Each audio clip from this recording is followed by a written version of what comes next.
ang paghulagway or description ni Kristo kung matao na siya dinhi sa kalibutan, gihisgutan diri sa atong unang pagbasa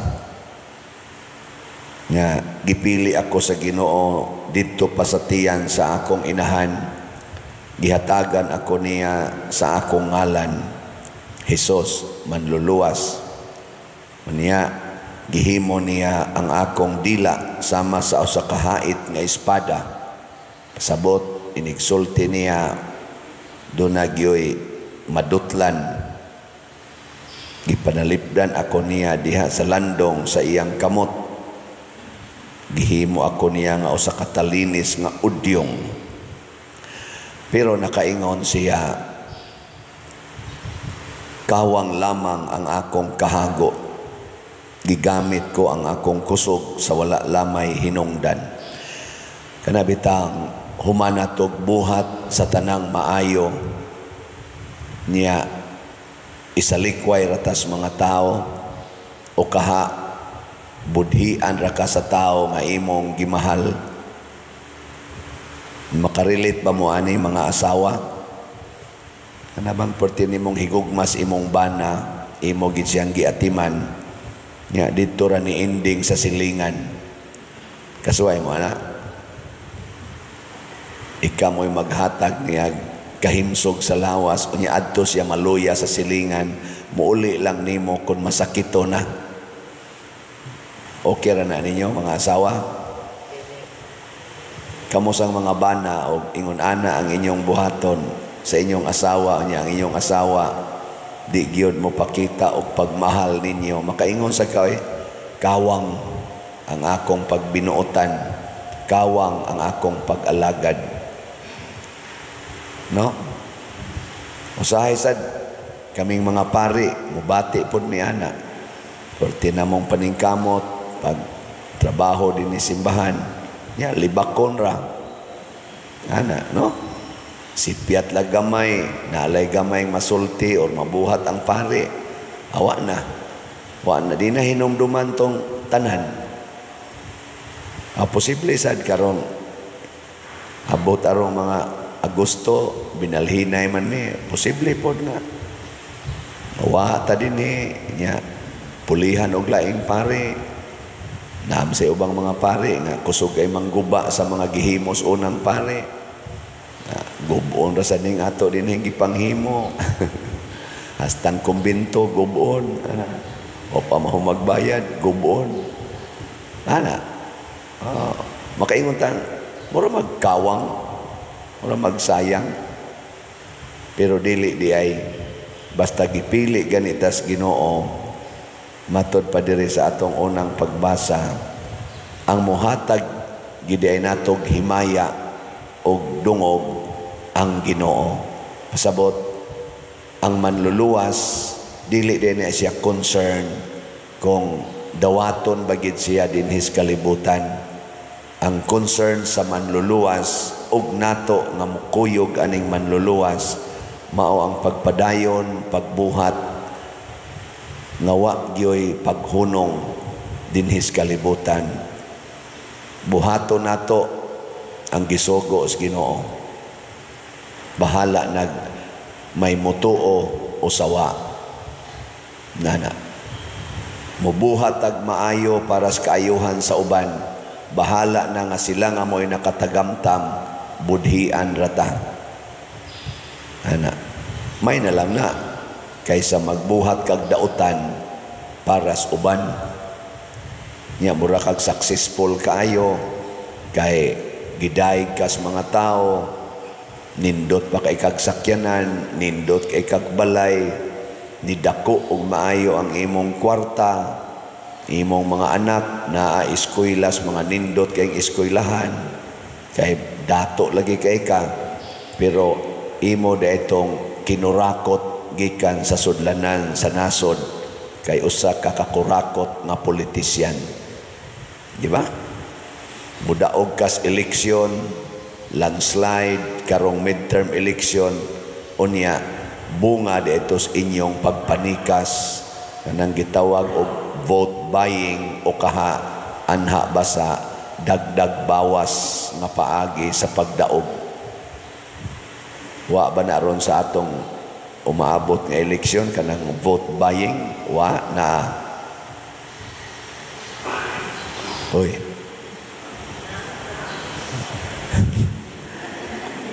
Dili sa ka mahitabo kanang dagdag bawas kana bang ang imong gibutaran dili maapil og ihap didto kadto nung wa nimo butari mao na hinuoy maihap o ana mao na usas mga binuang dinis Pilipinas na bitaroy mga OFW na to sugod naman sila silang online voting daghan kayong reklamo hinoon motubag man sang kumilik ingon tong usa pipila ka OFW ngano man ang akong gibutaran di man ako makita nya kun akong tan-awon wa sa didto sa nakunoy QR code dito ang naahinon dito kana hinuon mga lain-laing mga ngan tuwa dito sa kaatbang ana ang pasabot sad sa kumilik inig hatag nimo kunos imong online nga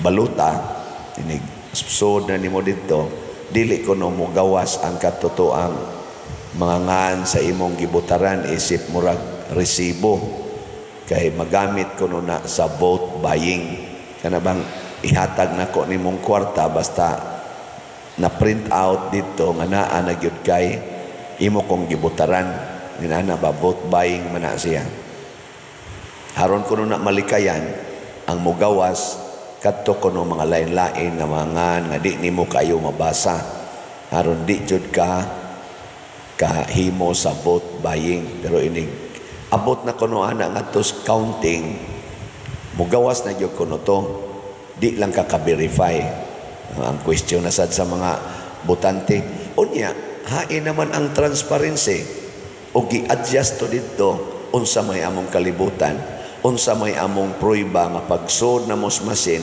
mao gitoy gidawat sa masin kana sao man aron og tuwa to ditoy gahuwat nga program nga nakalista na daan ang mga kandidato dito simbako lang ba o nasudlan kay machine baya na program baya na may biya kay tanang program nag-eskwela bayaan na ang mga IT anang programming pwede biya ka mo embedded to og sanay nga na kana bang programmed na ba nga program na kita gay dinhi maghimo tag database anang atong mga musod nga mga resibo na amanta dihay mga IT ilara man ang adjust-adjuston ang mga kode inigsod nimo ihap man na dito ana mausa na diha sa atong counting ang question karon kon malikayan nato ang vote buying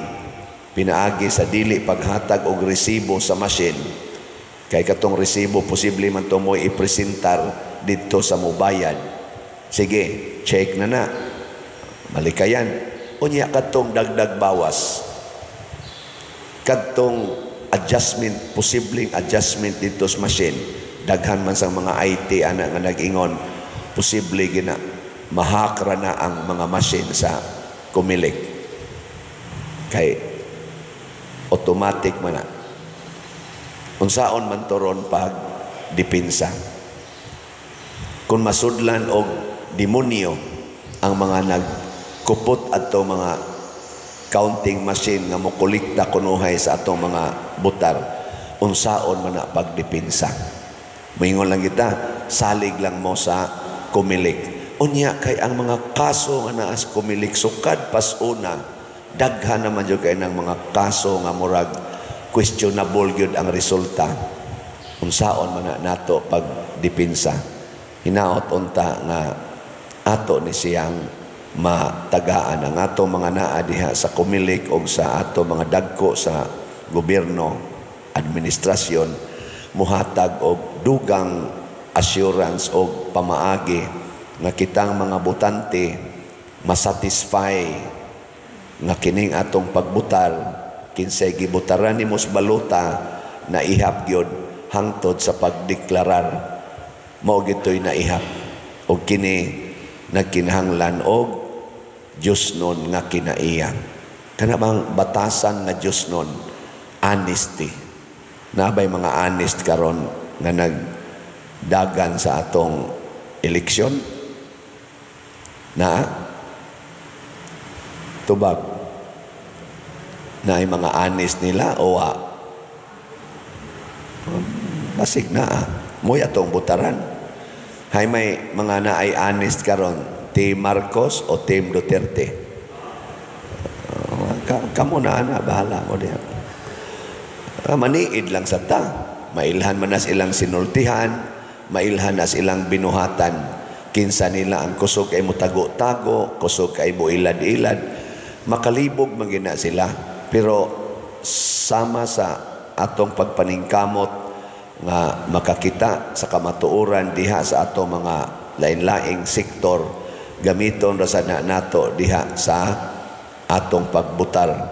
Manghayo taglamdag sa Ginoo, maminaw tas ilang mga gipangsulti, maminaw sa tas gipangsulti sa lain-lain nga mga commentators na ama na sa social media, na ama na sa atong mainstream media. Maghago ta pagpamalandong. Pilion to natong mga tao nga kanabitang mo promote og honest service to the community. Mailhan man guna nato kana mga leader bitaw nga honest, tininuod nga pagserbisyo. Ngano man, kung unsay ilang giserbisyuhan mo lambo gyud na. Doon na ba'y mga kalambuan nga mapahimuslan sa mga tao? Kinsa may mas daghag kalambu ang nahatag, kanarong nanagan sa Team Marcos o sa Team Duterte? Ana, mamalandong ta. Nya, og tan-aw nato, mas daghag kalambuan rin di ang usa, arita mo butar. Haron, kung manaog na sila, magpadayon ang mga maayong buhat. Kay kung kari atong padaogon ang mga buangon, magpadayon sa ang kabuang. Karon daghan kayong binuang sa tong katilingban. Una, graft and corruption, drug addiction, kining crimes karon, tulis, kidnappings, pinatyanay, rape sa mga bata na nasad na karon. Akyat bahay, tulis sa mga drivers, labi na taxi drivers in town na mamuwaw. Kaning drugas, grabe na sad kayo, i-video pa ang ilang pag-drugs. Kinsa man ani karong mga kandidato nga nanagan nga murag na agyoy gugma sa pagsumpo ni ining mga katilingbanon or social evils, labi na ning mga bisyo. Kinsa man nila ang naagyoy sinsiro nga pagdeklarar nga ako ning paningkamutan nga masumpo, mao nay atong suportahan. Pero kanang wa gyoy gisulti, wa gyoy gideklarar, ayaw na lang na usik-usik talaga na. Mao na siya ang hustisya. Matod pa sa unang pagbasa, ipatuman gyud ang hustisya. Si Jesus mibuhat sa iyang sugo sa pagluwas kanato. Gibudhian siya ni Judas, apan si Jesus ni padayon. Murag nindot paminawon si Pedro, kay niingon siya, Lord, andam ko magpakamatay nimo. Pero si Jesus kay kamatuoran man, nasayod na siya sa kamatuoran ni Pedro nga mamakak ra gyud. Hilingi ay mong tupad. Ing na tan-aw na ko nimo, murag bakakon gyud ka. Ing na kano. Ing na ba? Niya mo ingon gani, di uy. Pedro na. Inang Jesus, ikaw magpakamatay jud kanako. Andam ko magpakamatay nimo, Lord. Dili pa gani mo tuktugaok ang manok karong kaadlawon, katulo na ko nimo ipamakap. Muna ang mga taong tinuod nga moalagad ang iyag yung paningkamutan nga ang Ginoo malipay niya, dili lang ang mga tao. Kana bang ang Ginoo mo itong lipayon kay siya may nasayod nato? Kaya kini mga tao pwede naman din natog lipat-lipaton, pwede naman na. Pero ang Ginoo na gani mo'y atong kaatubang, mailhan yun ang kamatuoran. Kinsa man ron sa atong mga kandidato, tanaw nato, naningkamot yun, nga ang Ginoo mo'y lipayon, dili ang mga tao. Naa ba? Kanang gitang tog makadiyos yun na kandidato. Kanabang dili magsapayan kung sawayon sa mga tao, mubuhat gid siya, unsay angayng buhaton. Kana untay atong gikinahanglan karon panahona. Ato ng pangitaon kanang mao mga kandidato. Ya ato ng butaran. Ay haron ba mag-anam og kanindot atong katilingban kay karon musugot mong sa dili. Nag-anam gyud kagusbat ang atong katilingban nga Pilipinhon. Ato na siyang paningkamutan, ha? Pero labaw tanan sa di pa ako mutapos ang ato intawong slot.